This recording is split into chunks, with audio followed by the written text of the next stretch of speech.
Hello everyone, welcome to a new session जहां आज हम लोग पॉलीफेज सिस्टम के बारे में पढ़ेंगे। आई होप आपने लास्ट टाइम के वीडियो को देखा होगा और उससे रिलेटेड कुछ क्वेश्चन भी प्रैक्टिस किए होंगे। अगर आपको कोई भी डाउट आए तो आप कमेंट बॉक्स में ज़रूर कमेंट करें। I will try my best कि मैं आपके डाउट्स को क्लियर कर सकूं। ओके और आपके जो भी डाउट्स होंगे मैं वीडियो के लास्ट के 5 मिनट में एक्सप्लेन क्या करूँगी। ठीक है, तो अब हम लोग मूव करते हैं कि पॉलीफेज सिस्टम होता क्या है। ठीक है, जैसा कि पॉली मीन्स क्या होता है, मोर देन वन, और फेज मीन्स क्या होता है, हमारा जो वाइंडिंग होती है उसको बोलते हैं। ठीक है, अब पॉलीफेज में क्या होता है, हमारा जो अल्टरनेटिंग वोल्टेज होगा उसका एम्पलीट्यूड सेम होगा और उसका फ्रिक्वेंसी भी सेम होगा। चेंज क्या होगा, जो हमारा उसका डिस्प्लेसमेंट एंगल होगा, जो हमारा फेज एंगल होगा वो क्या होगा, वो डिफरेंट होगा। ठीक है, अगर जैसे कि हम बात करें कि फेज ए वी ए क्या हो जाएगा, V M sine omega T. अगर वी वी सेकेंड फेज की बात करें या सेकेंड वाइंडिंग की बात करें तो उसका वोल्टेज क्या हो जाएगा, V M sine omega T minus 120। ठीक है, एम्पलीट्यूड सेम है, यहाँ ओमेगा यहाँ भी ओमेगा, फ्रिक्वेंसी सेम है। चेंज क्या आ रहा है, -120 का क्या आ रहा है, फेज डिफरेंस आ रहा है। ठीक है, ओके। अब ये फेज डिफरेंस कैसे हम लोग निकालते हैं, तो फेज डिफरेंस निकालने का ये फॉर्मूला है 360 degree electrical by number of phase. ठीक है, इलेक्ट्रिकल डिग्री और मैकेनिकल डिग्री भी होते हैं, जिसको मैं डिटेल में मशीन के जब मैं क्वेश्चन प्रैक्टिस करवाऊंगी उस वहाँ पे एक्सप्लेन करूंगी कि इलेक्ट्रिकल डिग्री और मैकेनिकल डिग्री होता क्या है। ठीक है, तो अभी ये फॉर्मूला आप याद रखो, phase difference equal to 360 degree electrical by number of phase. ठीक है, कभी कभी एग्जाम में आपको क्या नंबर ऑफ फेज दे देंगे और पूछेंगे इसका फेज डिफरेंस इलेक्ट्रिकल डिग्री में क्या होगा, तो आपको पता होना चाहिए। ओके,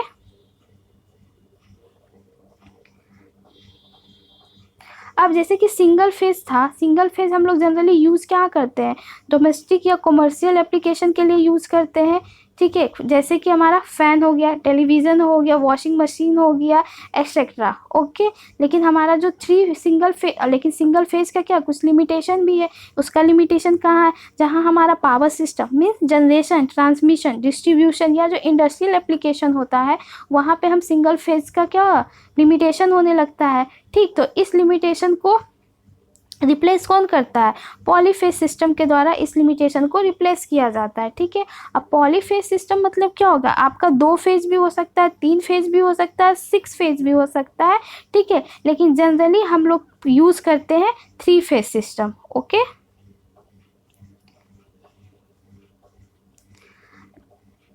ठीक है, तो हमारा जो ट्रांसमिशन, डिस्ट्रीब्यूशन और जनरेशन के लिए हम लोग जनरली 3 फेज सिस्टम को प्रेफरेंस देते हैं, उसी को हम लोग यूज़ करते हैं क्योंकि उसके बहुत सारे एडवांटेज हैं। ठीक है, अब क्या एडवांटेज है 3 फेज सिस्टम का, अब 3 पे जैसे कि फर्स्ट है तुम्हारा higher rating. Higher rating mean अगर हम सेम मशीन की बात करें, अगर सपोज कोई हमारा मशीन है, ठीक, उसकी रेटिंग और जो हमारा सिंगल फेज मशीन है उसकी रेटिंग की जब हम बात करें तो 3 फेज का जो मशीन की रेटिंग होगा 1.5 times rating of single phase होगा। ठीक है, तो हमारे यहाँ एक बेनिफिट आ गया कि इसका जो हमारा क्या होगा, 3 फेज सिस्टम का रेटिंग क्या होगा, हमारा ज़्यादा होगा। ठीक है, पावर ट्रांसमिशन हमारा क्या होगा, इकोनॉमिक्स होगा। ठीक, कैसे इकोनॉमिक्स होगा, जैसा कि जो हमारा जो 3 फेज सिस्टम होता है वो क्या होता है, only 75% of weight of conducting material. ठीक है, जैसे कि अगर हम कंडक्टिंग मटेरियल की बात करें तो कंडक्टिंग मटेरियल हमारा क्या होता है, एल्युमिनियम और कॉपर होता है। तो 3 फेज सिस्टम में हमारा क्या होता है कि क्या वो जनरली 75% ही यूज़ करता है सिंगल फेज सिस्टम। अगर कोई सिंगल फेज सिस्टम है वो कंडक्टिंग मटेरियल का 100% यूज़ किया, लेकिन 3 फेज सिस्टम क्या करेगा, उसी कंडक्टिंग मटेरियल को सिर्फ 75% भी यूज़ करेगा। तो हमारा इकोनॉमिक हुआ ना, हमारा कॉस्ट क्या हो गया, कम हो गया हमारे लिए। ठीक है, अब क्या है, कांस्टेंट पावर। हाँ, पावर क्या होता है हमारा 3 फेज में कांस्टेंट होता है। कांस्टेंट क्यों होता है ये हमारे नेक्स्ट स्लाइड में मैं ज़्यादा अच्छे से एक्सप्लेन करूँगी। ठीक है, अब क्या बोल रहा है कि सिंगल फेज सर्किट क्या होता है, हमारा पावर जो डिलीवर होता है वो पल पल्स के फॉर्म में होता है।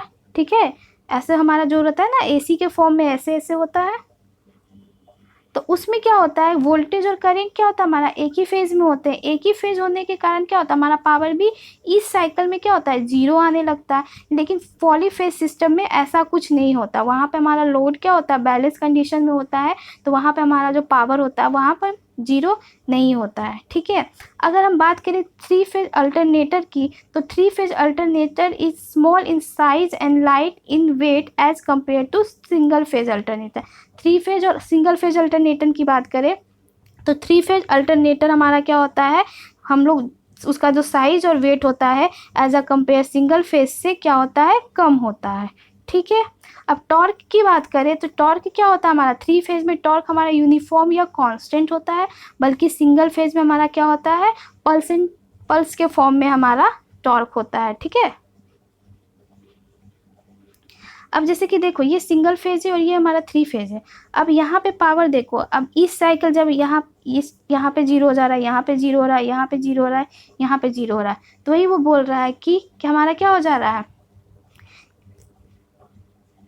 इंस्टेंटेनियस वोल्टेज जीरो होगा तो हमारा पावर भी क्या हो जाएगा, जीरो हो जाएगा। लेकिन थ्री फेज में ऐसा कोई बात नहीं है। अगर हम ब्लैक वाले फेज की बात करें तो ब्लैक वाला फेज यहाँ पे क्या हो रहा है, जीरो हो रहा है। लेकिन ब्लैक वाले फेज में क्या हो रहा है, रेड वाला और ग्रीन वाला तो जीरो नहीं हो रहा है ना, तो वो क्या कर रहा है, वो हमारा पावर को जीरो नहीं करेगा, क्योंकि उसमें सारे में क्या 120 डिग्री का फेज डिफरेंस है। ठीक है, तो थ्री फेज में पावर कभी भी जीरो नहीं होगा। तो ये सबसे बहुत बड़ा एडवांटेज होता है हमारा थ्री फेज सिस्टम का। ठीक, तो एग्जाम में ऐसे पूछ सकते हैं, ये सब ना थ्योरी टाइप के क्वेश्चन एग्जाम्स में पूछे जाते हैं। अब थ्री फेज सिस्टम में हमारा स्टार और डेल्टा कनेक्शन होता है, तो अब हम पढ़ेंगे स्टार कनेक्शन क्या होता है। ठीक है, तो ये हमारा जो है, ये हमारा स्टार कनेक्शन है। ठीक है, ये वाइंडिंग और ये वाइंडिंग, तीन वाइंडिंग है, और ये चौथा वाइंडिंग भी दिख रहा है। तो ये जो कनेक्शन है वो हमारा three phase four wire system. क्यों, क्योंकि फेज तो इसमें थ्री है, लेकिन हमारा वायर कितना लग रहा है, चार, 1 2 3 एंड 4। एक कनेक्शन ये भी है, इसमें हमारा क्या है, इसमें न्यूट्रल वायर हमारा नहीं है, सिर्फ हमारा लाइन वायर है, ए 1 2 और 3। इसको हम लोग three phase three wire system बोलते हैं। ठीक है, ओके, तो स्टार में याद रखना कि हमारा दो कॉन्फ़िगरेशन है, three phase three wire system और एक है three phase four wire system. ठीक है, तो three phase three wire system का यूज़ क्या है, तो three phase three wire system generally हम लोग डिस्ट्रीब्यूशन सिस्टम में यूज़ करते हैं जब हमारा लोड क्या होता है, बैलेंस होता है। ठीक है, और हमारा थ्री फेज सिस्टम में कोई भी रिटर्न पाथ नहीं होता है। देखा, इसमें न्यूट्रल नहीं था, अगर हमारा उसमें क्या करंट हमारा क्या है, बैलेंस नहीं होगा तो ऐसा कोई रिटर्न पाथ नहीं होगा। लेकिन हमारा थ्री फेज फोर सिस्टम में क्या है, जब हमारा वो करंट क्या हो जाएगा, अनबैलेंस हो जाएगा, तो उस न्यूट्रल पाथ के थ्रू हम लोग उसको जो हमारा,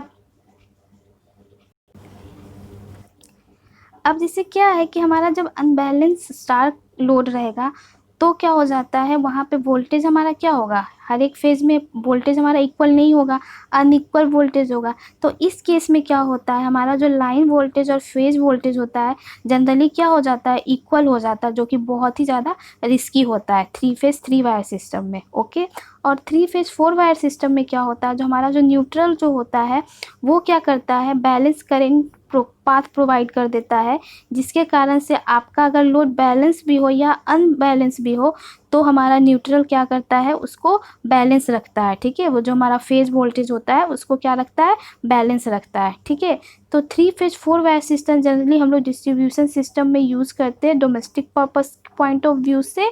ओके, और ये हमको मतलब चॉइस भी देता है कि हम इस सिस्टम को as a single phase voltage की तरह भी यूज़ कर सकते हैं और as a three phase voltage की तरह भी यूज़ कर सकते हैं।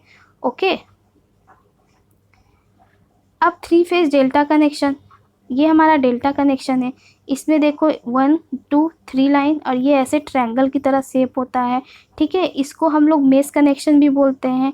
मेश कनेक्शन इसलिए क्योंकि हम लोग इसमें लूप लगाते हैं, मेश लगाते हैं। ठीक है, all three coins are connected in series. Yes, अब देखो इसका पॉजिटिव फर्स्ट कॉइल का निगेटिव सेकेंड के पॉजिटिव से कनेक्ट है, सेकेंड का निगेटिव थर्ड के पॉजिटिव से कनेक्ट है, और थर्ड का निगेटिव फोर्थ से पॉजिटिव से कनेक्ट है। दिस मीन्स कि यह तीनों कॉइल क्या होता है हमारा सीरीज में कनेक्ट होता है और एक क्लोज सर्किट फॉर्म करता है। ठीक है, इसमें न्यूट्रल पॉसिबल नहीं है। ओके, याद रखना है कि हमारा डेल्टा में न्यूट्रल हम पॉसिबल नहीं होता है। ठीक, अब वोल्टेज और current value in three phase system में क्या है, स्टार डेल्टा पर अब देखते हैं दोनों में करंट और वोल्टेज की वैल्यू क्या होती है। ठीक है, तो जब हम स्टार की बात करेंगे तो उसमें जो हमारा लाइन वोल्टेज होता है वो √3 टाइम्स फेज वोल्टेज होता है, और लाइन करंट हमारा फेज करंट के इक्वल होता है। ठीक है, जब हम डेल्टा की बात करेंगे तो इसमें हमारा लाइन वोल्टेज और फेज वोल्टेज इक्वल होता है, और करंट हमारा √3 टाइम्स ऑफ फेज करंट होता है। ठीक है, बहुत ही इंपॉर्टेंट फॉर्मूला है, इसको आप लोग अच्छे से याद कर रखना। ठीक है, कि हम लाइन में क्या होता है करंट, लाइन करंट और फेज करंट इक्वल होता है, और वोल्टेज होता है √3 टाइम्स ऑफ फेज वोल्टेज होता है। लेकिन डेल्टा में हमारा क्या होता है वोल्टेज लाइन और फेज इक्वल होता है, और जो करंट होता है वो √3 टाइम्स ऑफ फेज करंट होता है। ओके, जैसे ये हमारा डेल्टा कनेक्शन है, ये हमारा स्टार कनेक्शन है, स्टार को हम लोग वाई कनेक्शन भी बोलते हैं। ओके, अब स्टार से डेल्टा, डेल्टा से स्टार कन्वर्जन कैसे होता है, जनरली ये डीसी में पढ़ने का होता है, उस समय मैं एक्सप्लेन नहीं कर पाई थी, तो इसलिए मैं इसको अब एक्सप्लेन कर रही हूँ। ठीक है, अब हम अगर डेल्टा से स्टार में कन्वर्ट कर रहे हैं तो जैसे कि देखो ये हमारा डेल्टा है, अगर इसको स्टार बनाएंगे तो ये ऐसे हो जाएगा, ये टर्मिनल हमारा आर है, ये टर्मिनल हमारा आर सी, और ये टर्मिनल हमारा आर बी है, यहाँ मेंशन किया हुआ है। ठीक है, अगर हमको आर ए निकालना, तो आर ए निकालने के लिए क्या करेंगे, सपोज ऐसे मैं बनाई तो ये हमारा आर ए है, तो ये आर ए किससे कनेक्ट है, ये आर ए इस दो रेजिस्टेंस से कनेक्ट है, तो इस दोनों रेजिस्टेंस को मल्टीप्लाई करेंगे R A B into R A C, और डिवाइड करेंगे तीनों, हमारा जो तीनों रेजिस्टेंस है उसको ऐड करके उससे हम लोग डिवाइड कर लेंगे। तो जस्ट वही फॉर्मूला लिखा हुआ है। अगर हम आर ए निकाल रहे हैं तो क्या हो जाएगा R A B into R A C by R A B plus R A C plus R B C. ठीक है, जैसे कि चाहे ये भी ट्रिक याद रख सकते हो कि आर ए निकाल रहे हैं, ये जो दोनों रेजिस्टेंस में आर ए वाला टर्म होना चाहिए और आर बी सी वाला टर्म नहीं होना चाहिए। अब जैसे कि हम आर बी निकाल रहे हैं तो आर बी बी वाला टर्म दोनों में होना चाहिए, तो हमारा क्या है, कौन बच रहा है, आर ए सी नहीं होगा, ये हमारा आर सी है, तो आर सी में सी वाला टर्म दोनों रेजिस्टेंस का होना चाहिए, तो हमारा इसमें कौन सा बच रहा है आर ए बी। ठीक है, ऐसे भी याद कर सकते हो, शॉर्टकट जनरली लोग भूल जाते हैं। ठीक है, नहीं तो सबसे अच्छा कि ऐसे डेल्टा में ऐसे स्टार बनाओ, जब इसका रेजिस्टेंस का वैल्यू निकालना है तो ये रेजिस्टेंस को मल्टीप्लाई करो और तीनों रेजिस्टेंस को ऐड करके डिवाइड कर लो। जब इस रेजिस्टेंस का निकालना है तो ये रेजिस्टेंस को मल्टीप्लाई करो और तीनों रेजिस्टेंस को ऐड करके डिवाइड कर लो। जब इस रेजिस्टेंस का निकालना है तो ये और ये रेजिस्टेंस को मल्टीप्लाई करो और बाद में तीनों को ऐड करके डिवाइड कर दो। ठीक है, ये तो हमारा डेल्टा से स्टार हुआ। अगर हम बात करें स्टार टू डेल्टा तब क्या होगा, तो स्टार टू डेल्टा निकालने के लिए पहले तो हमको क्या करना है, ये वाला ये निकाल लेना, ये तीनों में कॉमन है, R A R B into plus R A R C plus R B R C. ठीक है, जब ये निकल जाएगा तो हमको निकालना क्या है आर ए बी, तो डिवाइड करो आर सी से। ठीक, जब निकालना है आर बी सी तो डिवाइड करो आर एस से, मतलब कि जो आपका उसमें नहीं मेंशन किया हुआ है, जो वर्ड मेंशन नहीं किया उससे डिवाइड करो। आर ए सी निकालना है तो डिवाइड करो आर बी से। ठीक है, जैसे ऐसे भी कर सकते हो, इसको डेल्टा बना लो, डेल्टा को पाई कन्वर्जन भी बोलते हैं ना। ठीक है, तो पाई भी हमारा जस्ट लाइक डेल्टा ही तो होता है ना, ऐसे। होप आपको समझ में आ गया कि हम लोग कैसे कन्वर्ट कर रहे हैं। ठीक,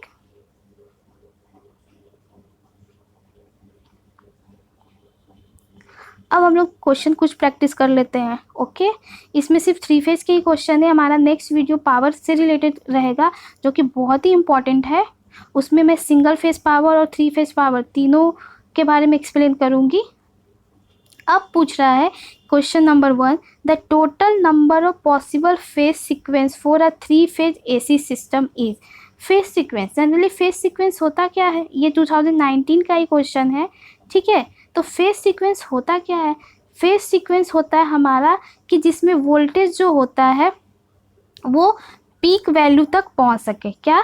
in order in which the voltage waveform of a polyphase AC source reach their respective peak. ठीक है, अब इसका दो ही पॉसिबल होता है। हमारा जो क्या होता है, हमारा जब भी बात करें total number of possible phase sequence in 3 phase, तो हमारा क्या होता है, उसमें 2 ही पॉसिबल होता है। ठीक है, 2 याद रखना। या फर्स्ट है आपका 1 2 3, या फिर जनरली ABC भी बोलते हैं, कभी कभी फेज हमारा ABC से भी मेंशन रहता है। तो इस ABC को हम लोग पॉजिटिव फेज सीक्वेंस भी बोलते हैं, या फिर क्लॉक वाइज रोटेशन भी बोलते हैं। क्लॉक वाइज क्यों? क्योंकि ये ऐसा होता है, अगर ये A फेज है, ये B फेज हो गया और ये हमारा C फेज हो गया, तो हम लोग ऐसे क्लॉक वाइज मूव कर रहे हैं, इसीलिए क्लॉक वाइज फेज। तो क्लॉक वाइज जब मूव कर रहे हो तो पहले क्या आ रहा है A, फिर क्या आ रहा है B, फिर क्या आ रहा है C, इसीलिए हमारा फर्स्ट क्या हो जाएगा 1 2 3 या ABC। इसी को हम लोग पॉजिटिव फेज सीक्वेंस भी बोलते हैं। ठीक है, जब हम लोग मशीन या पावर सिस्टम में पढ़ेंगे तो वहाँ पे हम लोग जनरली पॉजिटिव फेज सीक्वेंस और नेगेटिव फेज सीक्वेंस पढ़ते हैं। ठीक है, दूसरा पॉसिबल क्या होता है हमारा 3 2 1, इसको हम लोग एंटी क्लॉकवाइज बोलते हैं। एंटी क्लॉकवाइज को हम लोग ही निगेटिव फेज सीक्वेंस भी बोलते हैं। ठीक है, अब निगेटिव क्यों बोलते हैं, अब जैसे कि 1 2 3, तो इस कंडीशन में हम लोग एंटी क्लॉकवाइज चलते हैं, तो ये हमारा ऐसे जाता है, पहले 3 2 फिर 1, तो हमारा एंटी क्लॉकवाइज रोटेशन हुआ, और इसी को हम लोग निगेटिव फेज सीक्वेंस भी बोलते हैं। ठीक, इसका आंसर क्या आ गया A। ओके, होप अगर आपको ये वीडियो पसंद आए तो प्लीज़ लाइक करें। Question number 2, for a 3 phase load balance condition each phase has the same value of first impedance, B resistance, C power factor and D all. ये आपका SSC से 2018 का क्वेश्चन है। ठीक है, बोल रहा है कि अगर बैलेंस लोड बैलेंस कंडीशन में है तो ईच फेज का मतलब सेम वैल्यू क्या क्या होगा। तो जब भी हमारा बैलेंस लोड कंडीशन होता है और तो उस केस में क्या होगा, ईच फेज है same value of impedance, power factor और रेजिस्टेंस। ठीक है, बैलेंस मतलब ही तो हो गया ना कि सारे फेज में अगर हम इम्पीडेंस की बात करें तो इम्पीडेंस भी सेम होना चाहिए, अगर हम रेजिस्टेंस की बात करें तो रेजिस्टेंस भी सेम होना चाहिए। तो अगर इम्पीडेंस और रेजिस्टेंस सेम है तो हमारा पावर फैक्टर भी क्या होगा, सेम होगा। तो इसका आंसर क्या हो गया, D all.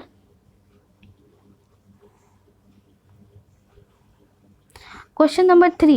For a 3-phase system, calculate the instantaneous voltage of phase Y if the instantaneous voltage of other 2 phases are plus 70 volt and minus 50 volt.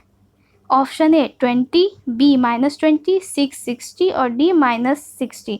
ये भी 2018 का ही क्वेश्चन है। ठीक है, तो अब हम जैसे कि जानते हैं कि हमारा 3 फेज में हम लोग पढ़े हैं, तो क्या होता है, जो हमारा वोल्टेज का जो सम होता है वो क्या होता है, इक्वल होता है। ठीक है, इक्वल टू 0 होता है। Sum of phase voltage will be equal to 0। तो अब 3 फेज की बात है, तो 3 फेज हमारा क्या क्या हो जाएगा, Y R B। देखो Y R और V। ओके, अब इसमें क्या है, 2 का वैल्यू दिया हुआ है, तीसरा का नहीं दिया हुआ। तीसरा कौन सा वैल्यू नहीं दिया हुआ है, फेज वाई का नहीं दिया हुआ है, तो हमने वाई का वैल्यू पुट नहीं किया। आर का दिया 70 और एक का दिया हुआ है -50 और इक्वल टू हमने 0 कर दिया, तो यहाँ से हमारा आ जाएगा वाई फेज का वैल्यू क्या हो जाएगा, -20 वोल्ट। ठीक है, option B, option B. Okay, -20 volt. The line current of a balanced delta connected system 10 ampere. Calculate the value of phase current in ampere. Option A 10, option B 17.32, option C 5.77 and option D 11। ये भी 2018 का ही question है। अभी मैं बताया कि delta में क्या होता है, डेल्टा में हमारा फेज वोल्टेज और लाइन वोल्टेज इक्वल होता है और हमारा करंट क्या होता है, line current √3 times of I phase होता है। ठीक है, निकालने के लिए क्या बोल रहा है हमको, फेज करंट बोल रहा है, दिया क्या है, लाइन करंट दिया हुआ है, तो आई फेज हमारा क्या हो जाएगा, IL/√3 हो जाएगा। तो यहाँ से निकाल लो, तो आपका आ जाएगा 5.77 एम्पियर, ऑप्शन सी। ठीक है, बहुत ही ईजी है।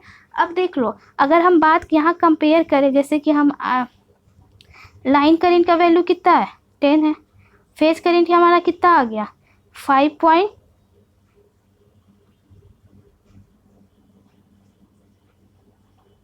सॉरी लाइन करंट कितना है 10 है और फेज करंट कितना आ गया हमारा 5.77। तो दोनों में किसका वैल्यू ज़्यादा है लाइन का। तो डेल्टा में हमेशा याद रखना लाइन करंट की वैल्यू ज़्यादा होगा फेज करंट से। ओके लो आ भी गया, अभी जस्ट बताई। और देखो ये क्वेश्चन आ भी गया है, ये भी 2018 में थ्योरी के फॉर्म में पूछा हुआ है। ठीक है, which of the following is not correct about the delta connected balance 3 phase circuit. Option A the phase current is less than line current. सही, अभी जस्ट में बताई कि लाइन करेंट 10 एम्पियर आया था और फेज करेंट 5.77 आया। इट मीन्स कि लाइन करेंट ज़्यादा था फेज करेंट कम था। तो ऑप्शन ए मेरा क्या है सही है। B the phase voltage is equal to line voltage. Yes, delta में फेज इक्वल टू लाइन होता है। C the system does not contain any neutral point. अब भी मैं थ्योरी पॉइंट में बताई थी कि डेल्टा में न्यूट्रल का कंसेप्ट नहीं होता, हम लोग न्यूट्रल वहाँ कनेक्ट नहीं कर सकते हैं। ठीक है, it is a 4 wire system. जब न्यूट्रल कनेक्ट ही नहीं होगा तो 4 वायर सिस्टम क्यों होगा, वो तो 3 वायर सिस्टम ही होगा। तो इसका आंसर सही आंसर क्या हो जाएगा हमारा डी हो जाएगा। ओके